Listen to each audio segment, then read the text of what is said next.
Sheepdog Nation, we are back again, and this is episode 14.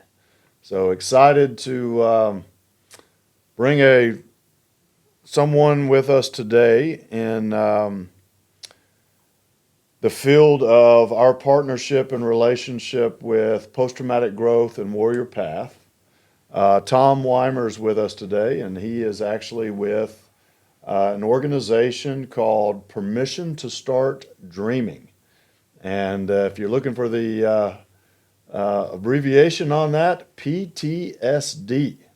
So think about that from the standpoint of how someone came up with a unique way to turn PTSD into permission to start dreaming.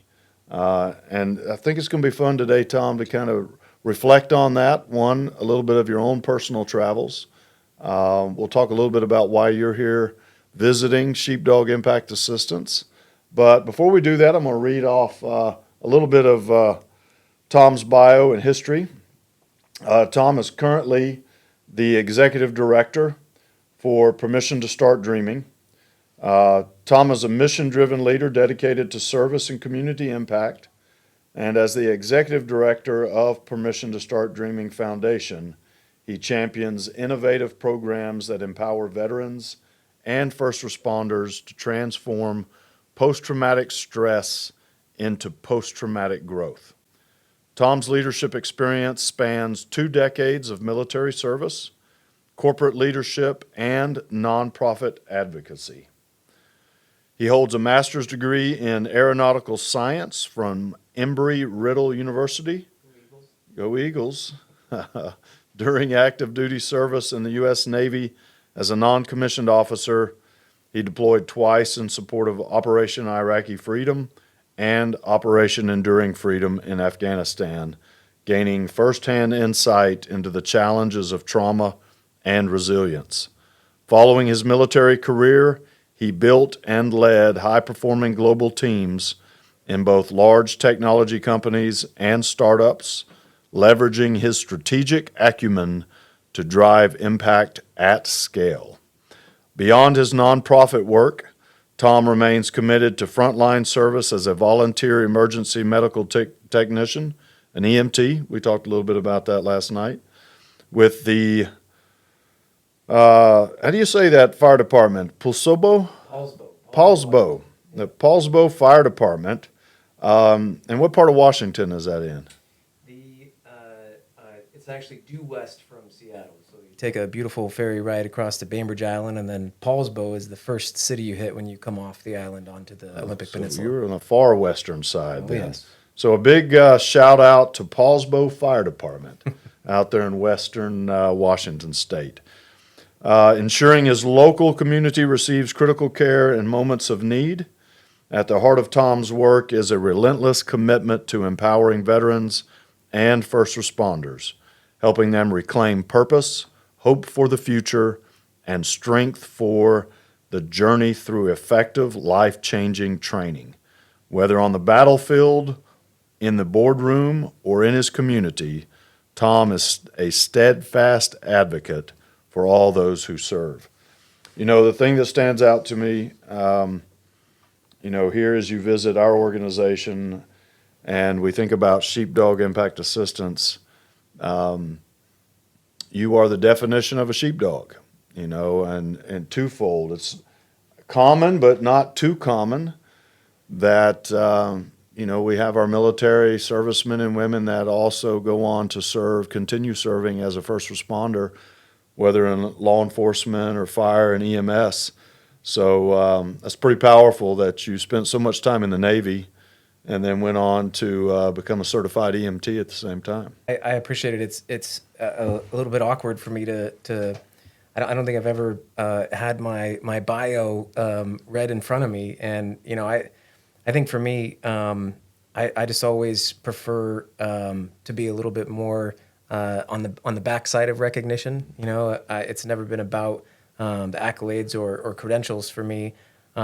So, and also this is my very first podcast, by the way. So, Really? Yeah, Okay. never been on a podcast. So, but it it is something that I'm really proud of, over the years, being able to not only be an advocate for veterans during my corporate experience, but definitely the biggest blessing in my life by far to be part of a mission-driven organization such as, Permission to Start Dreaming these days. I just can't imagine doing something more fulfilling in my life. Well, no, that speaks volumes for, who you are as a man, and, being in the background.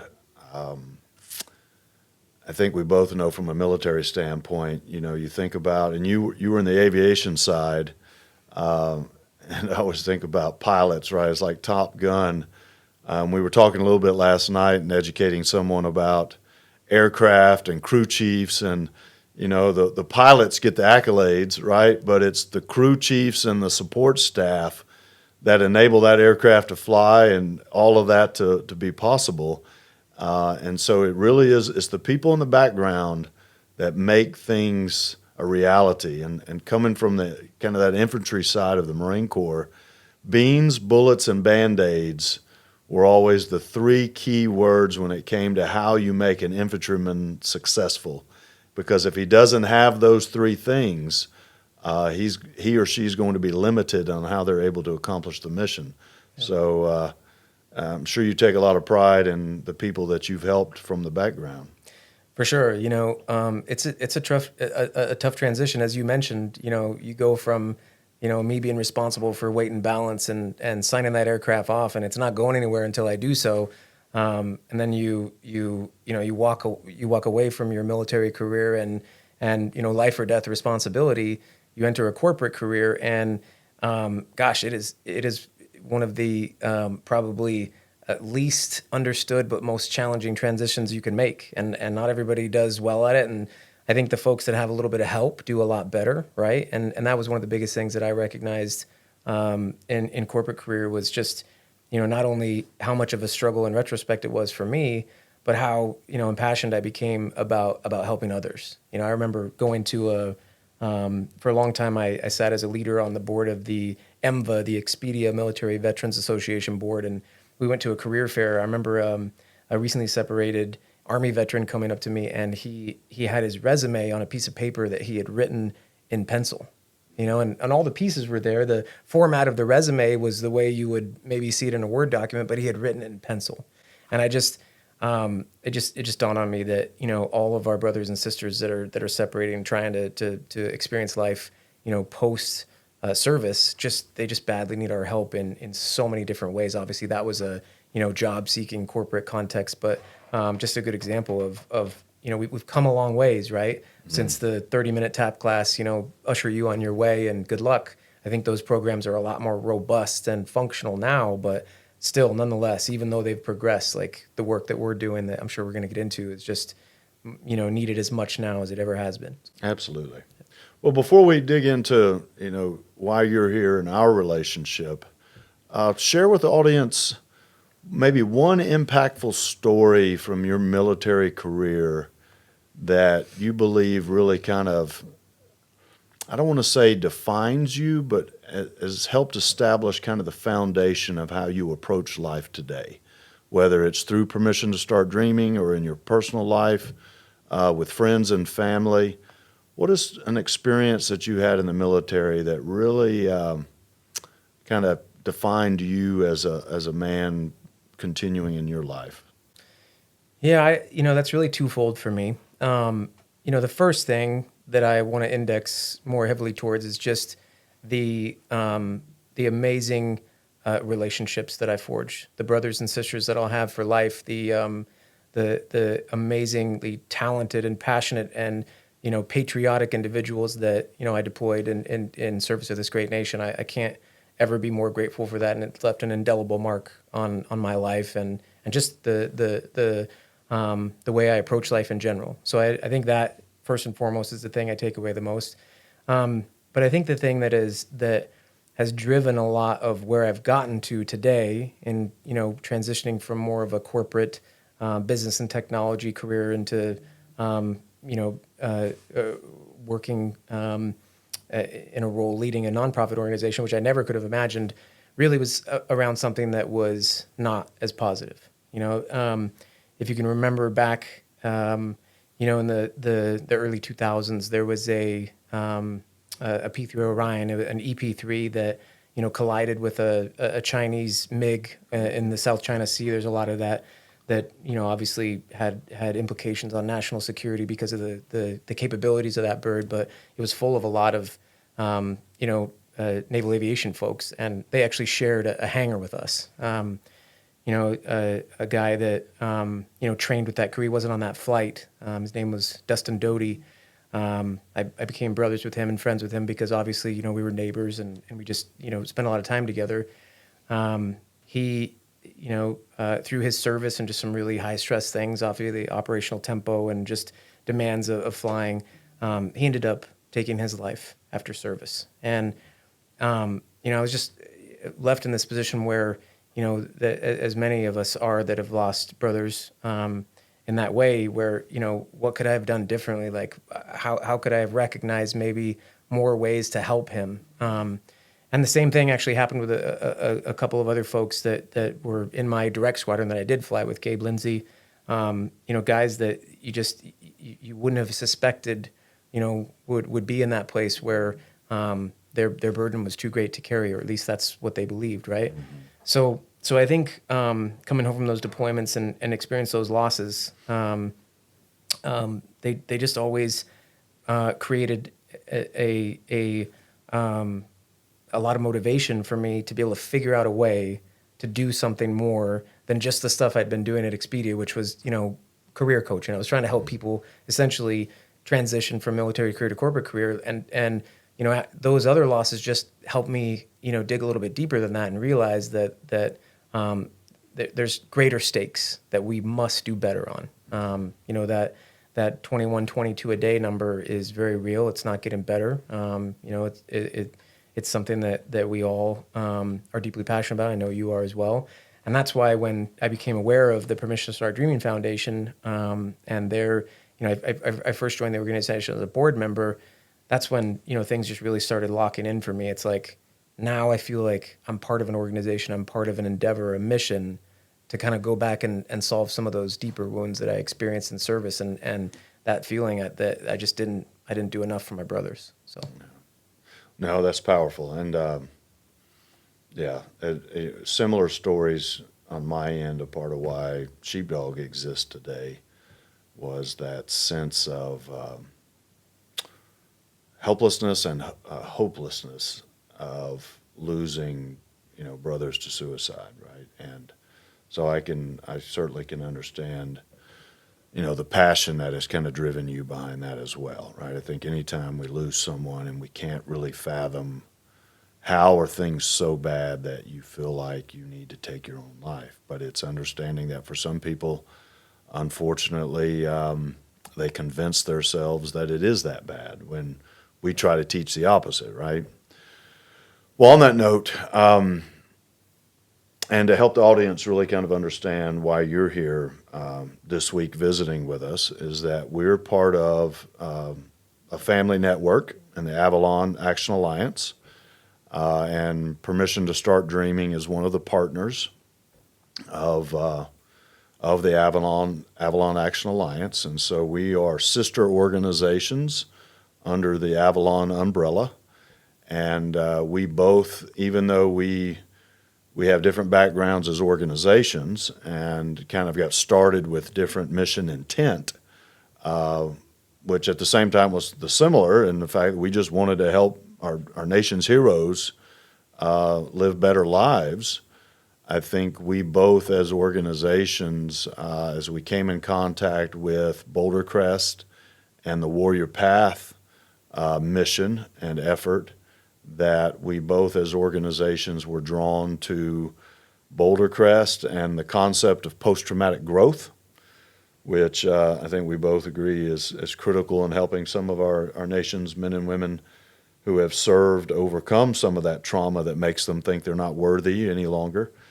And so it's been fun to get to know you personally, but also to learn more about the efforts of Gratitude, or I was going to say Gratitude America, but Permission to Start Dreaming, and that we both have the same passion when it comes to really wanting to make a difference in the lives of what we refer to as our nation's sheepdogs, but our military men and women and our first responder community.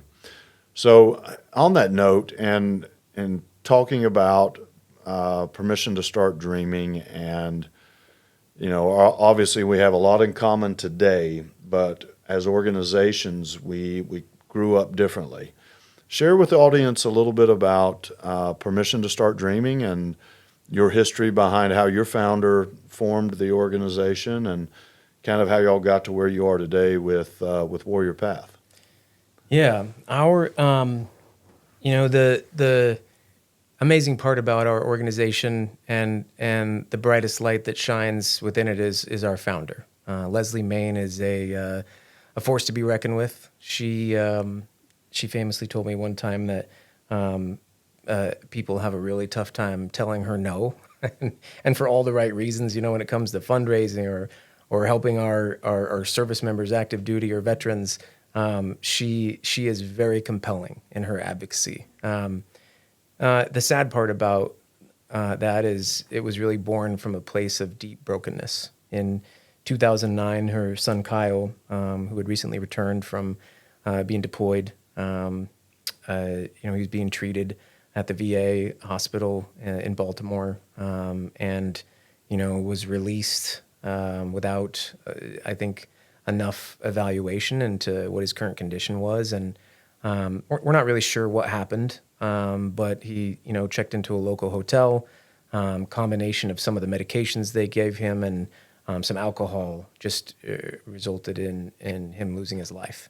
It doesn't appear that there was some intentionality behind that. Maybe there was. We don't really know. But it seemed, there was a lot of indications that he had plans. Even the following day. So there was just a combination of factors in terms of his. The war within, and also we think a lapse in comprehensive treatment from the VA that ultimately made Leslie a Gold Star mom. She lost her son, and she was rudderless for a while, really trying to figure it out and doing a lot of soul searching. And what began as initial race for a soldier and just trying to do more for our troops and raise funds to be able to do things like provide them equipment or provide them with a lunch. I think her very first race, she'd probably be disappointed if I misquoted this, but I think there was 400 or 500 people that showed up for the very first race, which for a race is pretty good, right? First time especially. Yeah, definitely. And this last year was our 15th year running the race, and we had over 2,000. So, it's just been something that's a huge and looked forward to community event in Gig Harbor, Washington.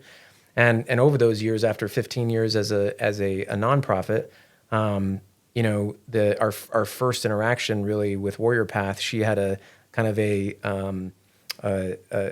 almost a destiny moment when she encountered Ken Falk in Virginia. Her family has a lot of history in Virginia, and she stumbled across the Boulder Crest facility there where they actually train and facilitate Warrior PATHH training. And she knew immediately that was something that not only she wished that Kyle would have had an opportunity to participate in, but that she badly wanted to bring back to the Pacific Northwest. So right in that 2019 through 21 timeframe, we had our first initial financial support from the Avalon Action Alliance and started running Warrior PATHH classes out of the Pacific Northwest. And it's just been nothing but up into the right growth since then for the organization. So that's really kind of how we were born. I would say that we exist because of Leslie and her passion, and I'm just grateful to be in her orbit and be somebody that she's trusted to help make this mission possible on a daily basis. That's awesome. So how did you how was it that you initially came in contact with Permission to Start Dreaming, and what led you to getting more involved and ultimately put you in a position to be the executive director? Yeah, it goes all the way back to my college days. I was a member of Phi Kappa Theta fraternity at Washington State University, and that chapter in our house was actually, our benefactor was Paul Allen. So Paul Allen obviously had one or two things to do with Microsoft, and is just one of the most prolific entrepreneurs in Washington State. He used to come out to WSU and with his band and rock out in our basement. We got to hang out with Paul Allen, kind of a surreal thing as a 19-year-old freshman from a little tiny hick town. I remember one of the last Seahawks games in the Kingdome, we'd had just good enough grades that he wanted to reward us, so sent over a charter bus, and we went over and got to watch a Seahawks game. Had dinner in the locker room before. It was pretty cool. But one of his right hand men and a man that's just not only had a prolific impact on the Seattle Seahawks organization, but also a number of just very worthy veterans causes, is Mike Flood. I consider him a mentor, a friend, just an amazing human being. He was an aviator, U.S. Coast Guard for many years. I'd spend times with him whenever I made it to a Seahawks game and catch up over the many years that I've known him. And, back in, I think it was late 2022, 2023 timeframe, I was standing on the sideline with him, and he said, I love some of the work that I know you're passionate about, things that you've been doing at Expedia with veterans, and there's a great organization that's offering, that they're very mission driven. They have this Warrior PATHH training program. It's unlike anything I've ever heard of. They're looking for board members. I'd love to introduce you to the then board president, Justin Euler, who also I consider a friend and a mentor now. So I'd never heard of Warrior PATHH before. I'd never heard of the Permission to Start Dreaming Foundation, and I just went and had coffee with Justin in Tacoma, and the value prop, the mission statement of Warrior PATHH is pretty easy to want to know more about. Obviously, you know that. And just spent a little bit of time with their board. My first interaction with the foundation was actually at their annual prayer breakfast.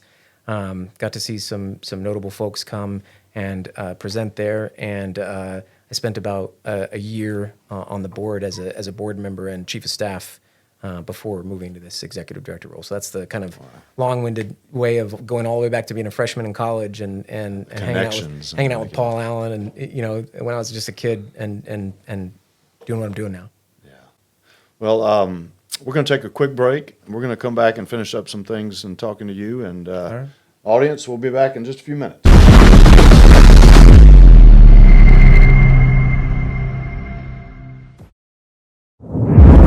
I deployed to every hellhole on the map. I'd led men to 1,000 ways to die. But my toughest battle has been my transition home. No team, no map, no mission.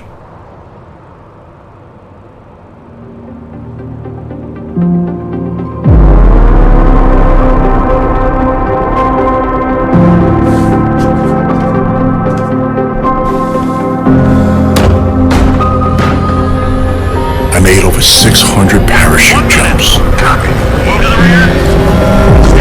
Yet every single time I jump, it feels like I just killed myself. Like it's the end.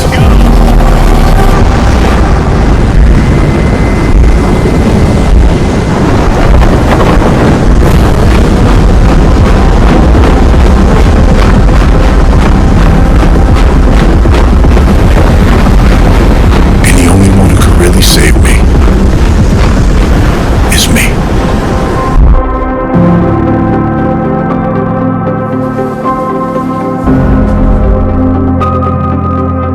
If I want to live, not just survive, but actually live,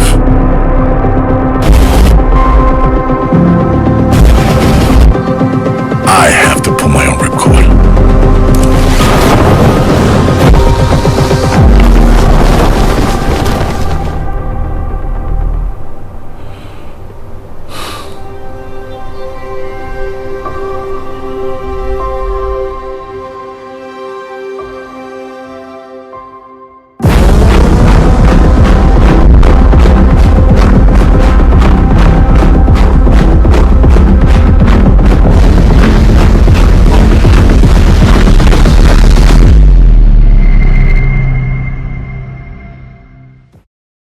Hey, Sheepdog Nation, we're back from a quick little break, and we're sitting here visiting with Tom Wymer of the Permission to Start Dreaming Foundation. And Tom, it's kind of funny. I was familiar with the organization for well over a year before I made the connection that it was PTSD.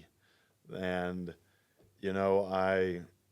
as we both know and have experienced through the work that we do, post-traumatic stress is powerful from the standpoint of what trauma in someone's life can do. And we always talk about how trauma is not a veteran thing. It's not a first responder condition. It's a life. I think it's something that just comes from living life because we all experience trauma at different times in our lives. And I think in different forms, post-traumatic stress can present itself. I mean, stress being the kind of the key word in there, that comes from trauma. So after a traumatic experience, you have stress, and it can come from a relationship breakup, the loss of a loved one, combat. I always think of, from a first responder standpoint, one of the most traumatic things I can imagine is, having to try and save a child, that's been injured in an accident or a fire, or, unfortunately has experienced some sort of physical trauma due to an incident. So when I think about trauma and the stress that comes from that, that's usually where my mind goes. Deployments and combat to me really were one of the, as funny as this might sound to some people, some of the most or least stressful times of my life. I've thought about, financial stress sometimes in my life has been harder to deal with than combat stress, and I think that's where a lot of people miss the boat in thinking about post-traumatic stress. I think too many of our men and women that come home from combat and have to deal with the challenges of life back home is truly what triggers them. It's not the combat that they experienced. It's not the deployment. Because in many ways, combat is very black and white. Yeah. The bad guys are over here, we're over there, and sometimes we shoot at each other, right? But then you come home and you deal with the challenges of relationships and financial stress and maybe a sick child. You fill in the blank. And I think that's ultimately where, unfortunately, I've experienced seeing men that I served with kind of fall, and really where they unfortunately turn to suicide. So for yourself, when did you go through Warrior Path? This time last year, actually. So a year ago. Yeah. And is there anything that stands out to you from the standpoint of your own course or the courses that you've been part of, or an individual that really made you kind of stop and think about what it is that we do for these men and women, and one, how life-changing both post-traumatic stress can be, but also post-traumatic growth, how powerful they both can be in their own elements, but what it is that Warrior Path does for post-traumatic growth. Is there anything that jumps out at you? Is there an incident or a story that really kind of resonates? Yeah. In general, I think the biggest thing I've learned is that, trauma is additive. And, a lot of the folks that struggle the most with PTS or PTSD from a military or combat construct, a lot of that is exacerbated to a significant degree by the trauma that they entered service with. Both in my own Warrior Path class, and then also spending time with my team. Saudi McVeigh is my program director, and her team of guides. I'm biased, but obviously I think they perform at a pretty elite level, and I've been able to see them in the classroom environment. And some of the stories of pre-service, pre-combat trauma. I mean, those are just as you know, those cause just as much brokenness as things that folks experience in combat related duty. So, understanding the different dynamics of how trauma unfolds, how it's additive in nature, and how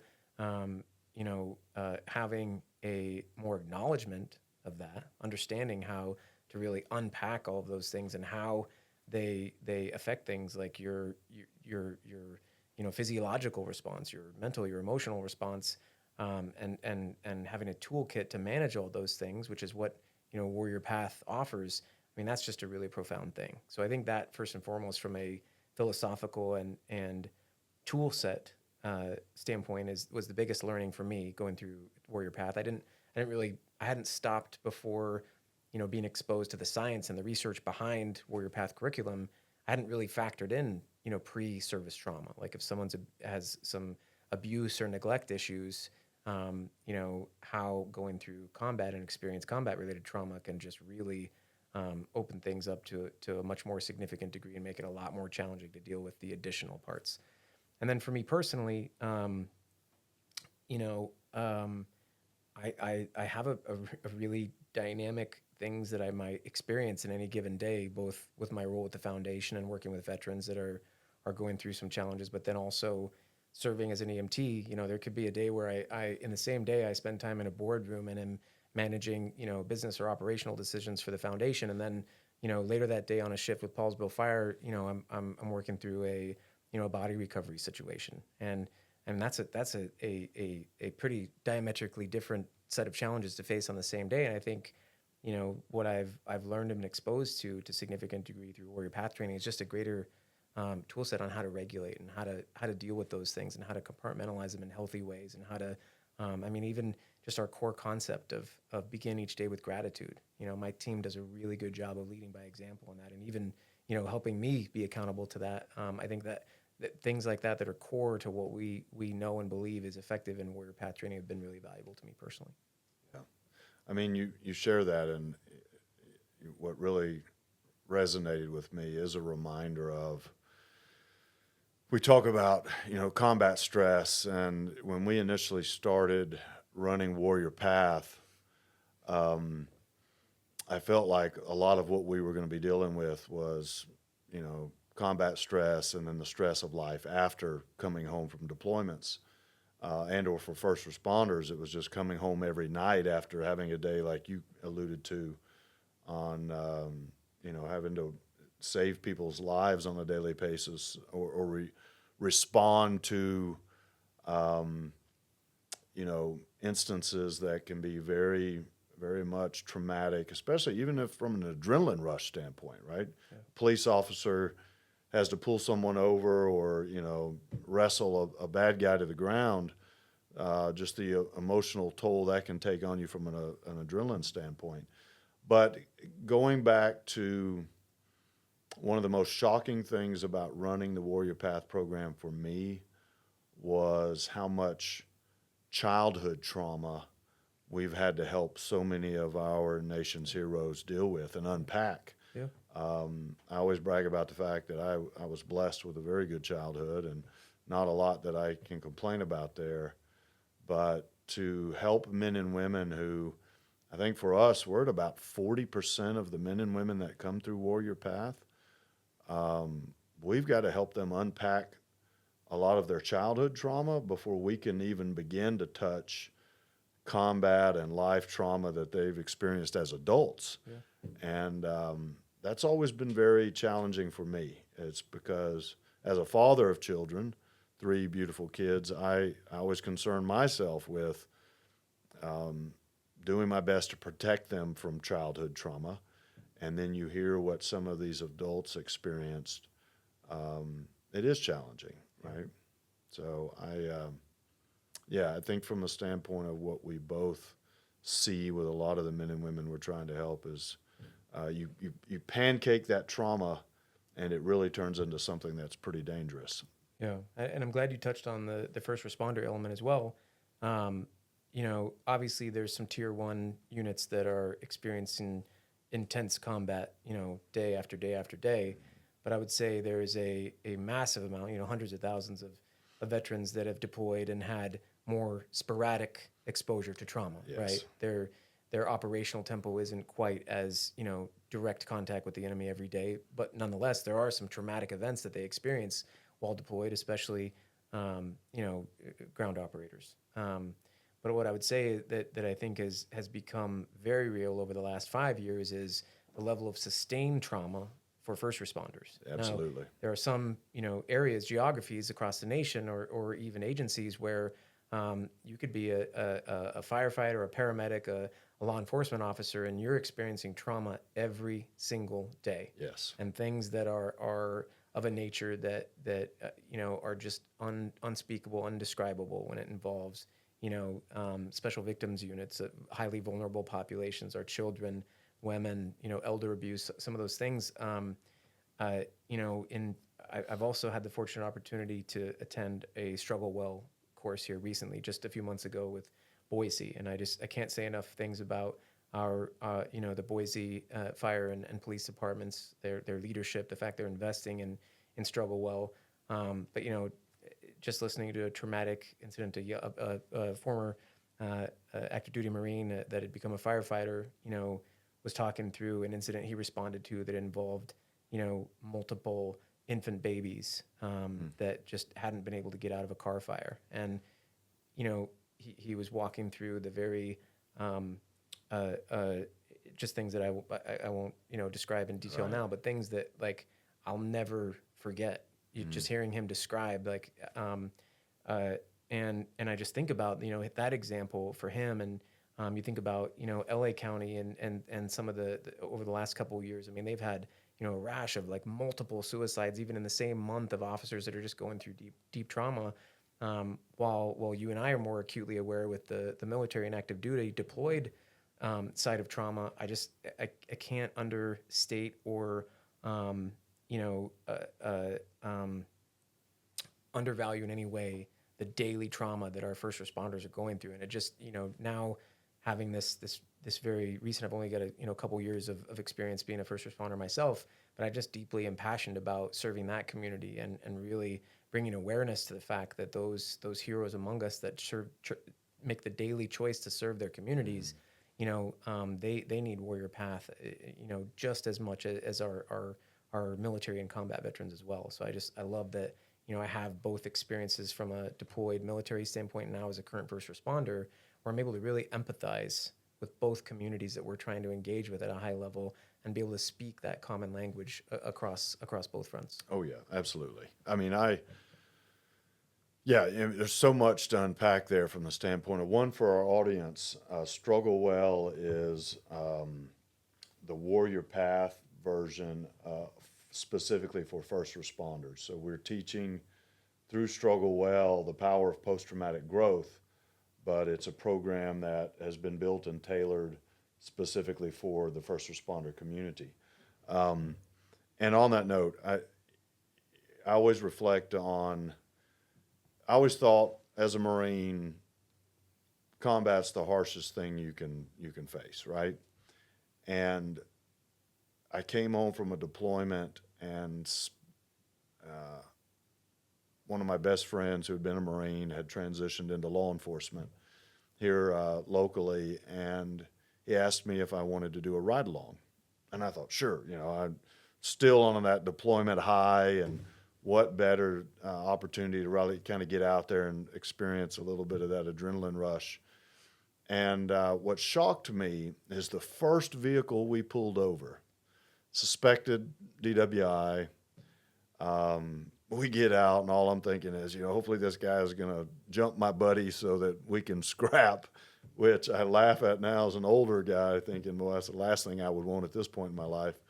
But as we're walking up to this vehicle, we hadn't even approached the driver yet. My friend tells me to stop and touch the vehicle. And we did, and I asked him later what that was for, and it was so we could put our fingerprints on the vehicle.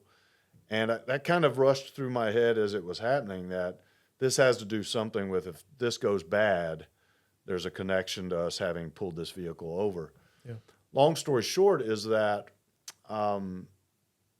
we ended up arresting this individual, taking him to jail, and my adrenaline was up, for almost an hour of this process, from the time we pulled him over to the time we finally booked him in. And afterwards, you get that adrenaline dump. And it was the closest thing to a combat experience that I could remember. But what was powerful about that is typically in combat, you have one major engagement. You're locking horns with the enemy for a period of time, and then it's over. And then you may go days or weeks before something like that happens again. Yeah. And having a conversation with him after that, he would go through that multiple times a day. And we're just talking about pulling people over for traffic violations, right? And we're not even talking about where he's having to fight somebody or, get shot at. Just the simple physical and emotional drain just making traffic stops can be, because you don't know if this is going to be a combat situation or not. The car could be stolen. It could be someone on drugs, whatever the case might be. But you go across the board for our first responder community. Every time the bell rings in the firehouse, you don't know if you're going to save a cat in a tree or 3 little girls burning to death in a house fire. And you have to respond as if someone's life depends on it every time. And the physical and emotional toll that takes on you of adrenaline spikes and dumps. So I did what it quickly had me do, which you just stressed a minute ago, was appreciating that for me, without a doubt, our first responder community is put in more stressful situations than our veteran community. Now, of course, we can't ever say enough good things about our men and women that serve in uniform and go off to godforsaken lands around the world. Yeah. But we certainly undervalue and underappreciate what our first responders do on a daily basis for us. So I appreciate you really kind of driving that home. And again, for our audience, as a service member or a first responder, anyone can go to Warrior PATHH. If you are a sheepdog and have served any generation, any capacity whatsoever, you are eligible for Warrior PATHH. But we target more in the veteran community in Warrior PATHH. But Struggle Well, which you can go to any of our organizations and we can help link you up with a Struggle Well opportunity to attend. But we just want to make sure that if there's anyone out there listening to this podcast, that whether you're military or first responder, we got your back. And we want to give you the opportunity to experience that post-traumatic growth that you all deserve.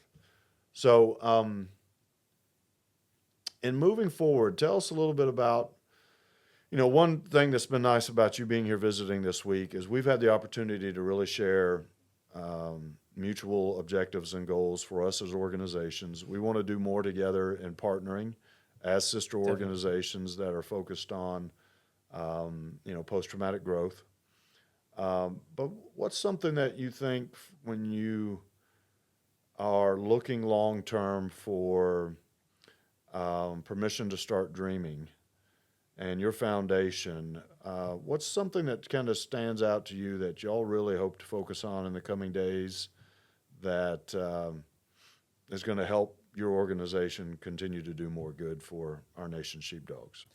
Yeah, that's a no-brainer for me personally, and I know I can speak on behalf of our entire organization. Is we are very passionate, motivated, and trying to be as proactive as possible about establishing and building our own facility. So we have an amazing partnership in Washington State with Pilgrim Furs and their team, their staff in Port Orchard, Washington. I can't say enough good things about Mark and his team, and they very graciously make their facility available to us. But at the end of the day, we don't have control over our schedule. We aren't able to do a lot of the extra programming that we would like to do, and even things like you and I have talked about, like partnering on, outdoor adventure. We would love to be an established regional partner and be doing some outdoor adventure type activities with our veterans, because, Warrior Path is it is an amazing program. It's groundbreaking. It's science and research based. It's truly changing and saving lives. I mean, the metrics don't lie. There's hundreds of thousands and probably millions of data points at this stage over the years that truly show, demonstrate, and prove that folks that go through Warrior Path training are 60% less likely to have depression symptoms and suicidal ideation symptoms. That's extremely profound and impactful. But it can't just end at Warrior Path training, right? You go through your 5-day now in-person training, followed by your 90-day, instructor-led program. But all of my team, you'll hear them say very often, we're not a catch and release, and I think we do a good job. I've heard you say, I've heard from each of the different partners across the network that they have different programs. But our pursuit and I know we'll be successful in having a really great facility someday will allow us to do a lot more robust, comprehensive outreach, and not only to have the facility where people can come and congregate and do all kinds of different activities, but our services and programming, right? We want to do a lot more than just Warrior Path, because we certainly are not catch and release. We want to provide a comprehensive level of well-being. And I truly believe in your ethos as well. We've got to get veterans off the couch, because veterans do the best when they're taking advantage of their training and when they're out and they're moving, right? That's right. They do. We just know that, and the data shows that as well. But for us, that's the number one pursuit, and I think we've got a good plan in place. Each time I have an interaction with somebody like you and Heroes Ranch, the amazing things that you and your team have built, it just makes me really passionate and fired up about the day when we cut the ribbon on our facility. I hope you'll be there when we Absolutely. do it. So. Well, that's exciting, because it takes me back to when we were kind of in the same place of, we need our own ground to be able to run the things that we want to do and not be hamstrung in any capacity, right? We now have that flexibility to run as many Warrior Path programs as we need to, outdoor adventure programs, and just a safe space for our nation's heroes to come to at Heroes Ranch, whether that's as individuals, as families, and it enables us to do community outreach, like having Boy Scouts on our property, and other ways to truly share with the community what it is we're trying to accomplish. So I am definitely will be there. I'm excited about that. Tom, I can't say enough when it comes to saying thank you for being here this week. Thank you for taking the time for our podcast. And, Appreciate you having me. I'm excited to see where we can continue to grow together, because I think that truly is the key word, together. Yes, for sure. When it comes to us as sister partners within the Avalon Action Alliance, and within what we do when it comes to post-traumatic growth through Warrior Path and Struggle Well. So anything that you'd like to leave on the table for our audience, or any thoughts come to mind before we close out? I think I could probably talk about this for a couple more hours. Obviously we're getting close to wrapping up here, but I would just say all of this feels very much so like the tip of the iceberg. I am 100% invested, full send on Warrior Path and Struggle Well training, and I will always believe with all my heart that those things are not only needed, but just so critically important to the communities we serve. But I want this to be bigger and better. I think that every single human that walks the face of the earth could benefit from one of these programs, and I'm really passionate about expanding not only facility, but programs for, spouses, for children of sheepdogs, and for veterans. There's things that we don't really talk about that are in high demand of very focused and more specific training that could be done through Struggle Well and Warrior Path training, like military sexual trauma or sexual assault. Yeah. There's just some of the numbers are absolutely repugnant around women that serve in active duty and the things that they experience, right? And the trauma that's related to that. Like, we need to have dedicated programs for things like that. So I just, we could go on and on, but I think that it's great to not only establish partnership and additional brotherhood Marines and sailors can get along. That's right. Yep. And I just want to see our network and our individual chapters really continue to add things. We can't, Warrior Path and Struggle Well isn't enough. Even with outdoor adventure and some of the stuff you all are doing, it's not enough. We have to do more. We have to figure out a way to really make our dollars go further and our programs go further. And I think interactions like this and conversations like this will open the doors to being able to focus on some of those acute needs across our heroes and those that honorably serve their communities and their country. No, I couldn't agree with you more. And I'm excited to see where we can continue to go together. And again, I keep thinking of the word together because we are so much stronger and better as a network that's able to truly lean into helping the men and women that we truly serve. On that note, kind of another shout out to the Avalon Action Alliance. We certainly appreciate, without Boulder Crest and our partnership with Avalon Action Alliance, we wouldn't know each other and we wouldn't be working together. True. So the power of this network is really special. We're excited to see where it continues to take us in the coming weeks, months, and years. And I know that based on our relationship, there's no doubt that y'all have a very strong commitment to helping our nation's heroes, again, the men and women we call sheepdogs, and we're excited to see where this takes us. Me too. Yeah. Appreciate you, brother.